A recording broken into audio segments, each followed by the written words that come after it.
আসসালামু আলাইকুম। ওয়ালাইকুম আসসালাম। আপনি আপনি সেই লোক না? ভেতরে আসুন। মা, আসসালামু আলাইকুম। ওয়ালাইকুম আসসালাম। আমি রাহাত। উনি বাবার লাগেজ নিয়ে এসেছিলেন। ও, আমি রান্না করছি। এই যে ও বাবা। এই গিফটটা আপনার জন্য। আমার জন্য গিফট কেন? এমনি। আপনি ভেবেছেন আজ আমার বিয়ে। তারিখ পিছিয়েছে। ওনারা জানিয়েছে এখন আর হচ্ছে না। তো এখন কি প্ল্যান আপনাদের? এখন একটা চাকরি খুঁজবো।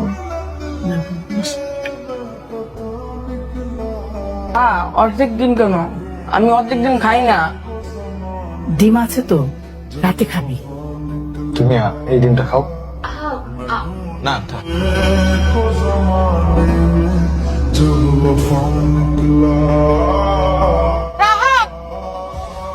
ক্যামেরা গতি তো আটটা বুক রাত বই বুক রাত নাম আরে কি করবি একের ক টাকা লাগো না তুই থামবি তোর গলা লাগা ভিতরে ঘুমাবি ওই রাত নাম রাত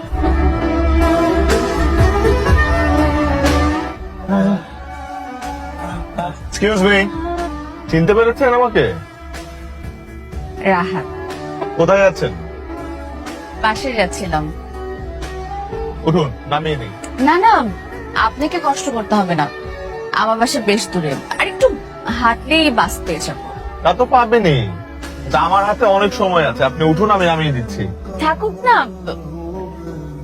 গিয়েছিলেন কোথায়? একটা অফিসে গিয়েছিলাম সিভি জমা দিতে। হবে মনে হয়। হোক আর না হোক, চেষ্টা তো চালিয়ে যেতে হবে। আচ্ছা, আপনার সিভির একটা কপি আমাকে দেওয়া যায়? ওই আমার কিছু অপশনস আছে। আপনি লাঞ্চ করেননি তো না? না, বাসে যে খাবো। আমি বাইরের খাবার খুব একটা পছন্দ করি। আছে এখানে আমার সাথে। একদিন বাইরে খেলে কিছু হবে না। আপনার ব্যাপারে তো কিছু জানাই হলো না। আপনার ব্যাপারেও কিছু বলুন। আপনি শুরু করছেন না কেন?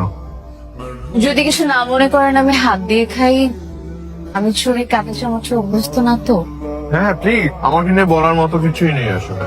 এটা বলতে পারি যে the black sheep of my family. পরিবারের নষ্ট ছেলেটা আমি। আপনাকে দেখে কিন্তু একদম এরকম মনে হয় না। তো আপনার পরিবারে কে কে আছেন? বাবা, মা, ছোট একটা বোন। আমরা যে যার মতোই থাকি। মানে মা হাউস ওয়াইফ, বোন পড়াশোনা করে, আর বাবা তার বিজনেস নিয়ে পড়ে থাকে। দুনিয়ার সবচাইতে ব্যস্ত মানুষটা তিনি। কাউকে নিয়ে ভাববার সময় তার নেই। বাসায় এসেও তার ব্যবসার লাভ লোকসান নিয়ে পড়ে থাকে। সেলফিশ।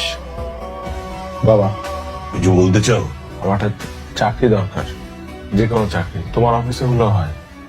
এতদিন পর হঠাৎ চাকরির কথা মনে হলো? নেশার টাকা জোগাড় হচ্ছে না মনে হয়। আমি আর কোনোদিন নেশা করব না। আমি এগুলো ছেড়ে দিয়েছি। অনেকদিন আমি নেশা করিও না। তোমার আমাকে দেখে বোঝা উচিত না। নেশাখোর বন্ধুদের সঙ্গে ঝগড়া হয়েছে? আমি লাইফে অনেক অন্যায় করেছি, অনেক খারাপ কাজ করেছি, তোমাদের অবাধ্য হয়েছি, কিন্তু সেগুলোর জন্য আমি অনেক অনুতপ্ত। আমি তোমাকে কথা দিচ্ছি, আমি তো তোমারই সন্তান, আমি তোমাকে ছুঁয়ে কথা দিচ্ছি বাবা, আমি আর কখনো এগুলো করব না। তুমি আমাকে একটা সুযোগ দাও বাবা। না, কি হয়েছে তো? বাবা প্লিজ বাবা, আমাকে একটা সুযোগ দাও। আরে তুই এমন করছিস কেন? কি হয়েছে তো? তোমাদেরকে আমার প্রয়োজন। অবশ্যই অবশ্যই আছে আমরা। আই নিড ইউর হেল্প মা। আমি তোমাদের সবার হেল্প প্রয়োজন। আমার ভালো হওয়ার জন্য তোমাদেরকে আমার পাশে চাই বাবা। তুই পারবি? আমি পারবো, অবশ্যই পারবো। কেন পারবি না? পারবো।